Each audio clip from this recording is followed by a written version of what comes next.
Naman po tayo sa issue ng flood control. Pinagpapatuloy ng Sandigan Bayan ngayong araw ang bail hearing para sa kasong malversation ni dating Senator Bong Revilla at iba pang mga kapwa akusado. Tumistigo sa pagdinig si dating DPWH Bulacan District Engineer Henry Alcantara. At para nga sa update live mula sa Quezon City, may express report si Mobile Journal Arles de los Santos. Arles, dumating na nga ba dyan si Alcantara at ano bang inaasahan natin dito nga sa hearing na ito?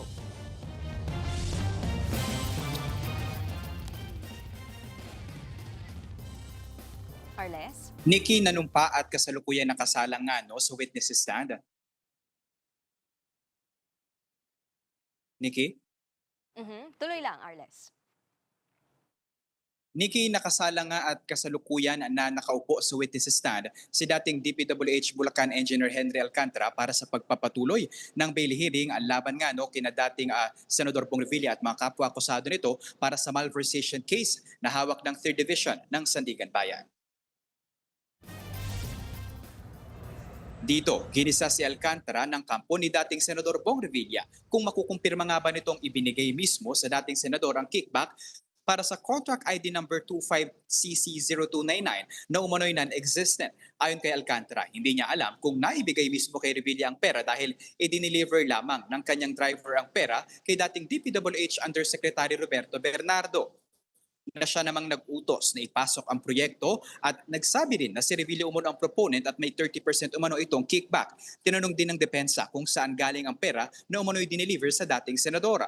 Ani Alcantara, ito ay galing sa mga kontratistang nag-take ng risk o sumubok. Kumbaga nag-advance payment kapag kalumusot sa NEP ang proyekto sa BICAM at GAA projects. Itinanggi rin ni Alcantara na dawit siya sa anumang ghost projects. Pinangalitan pangaraw niya ang mga empleyado sa Bulacan 1st District Engineering Office nang malamang non-existent ang 92.8 million pesos na flood control project sa Pandi, Bulacan matapos mag-imbentaryo ng mga proyekto matapos ang SONA ni PBBM noong nakaraang taon dahil pinirmahan daw ng kanyang mga tauhan ang mga papeles kahit hindi naman nabuo ang proyekto dahilan para mailabas ang pondo.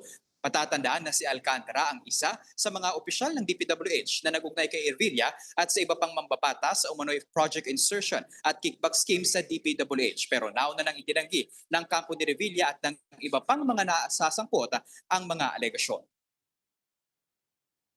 Nikki, na matatandaan na noong Miyerkules, binasita mismo ng mga husgado ng Sandigan Bayan 3rd Division ang umano'y Ghost Flood Control Project sa Purok 5, Barangay Bunsuran, Pandi, Bulacan at wala ngang natagpuan na anumang istruktura doon. May mga kino-contest na may sheet pile doon kaya daw hindi daw matatawag itong ghost project, maaari daw incomplete. Pero sa ngayon, Nikki, ay nakasalang pa din si Alcantara sa witness stand at nasa isa lamang siya sa 20 mga testigo na ihaharap ng prosekusyon para sa bail hearing. At paglilinaw ng Sandigan Bayan, hindi pa ito yung formal trial para sa malversation case ni dating Senador Bong Revilla at mga dati at mga kapwa nito akusado. Yan ang express report ni Mobile Journal Arles de los Santos.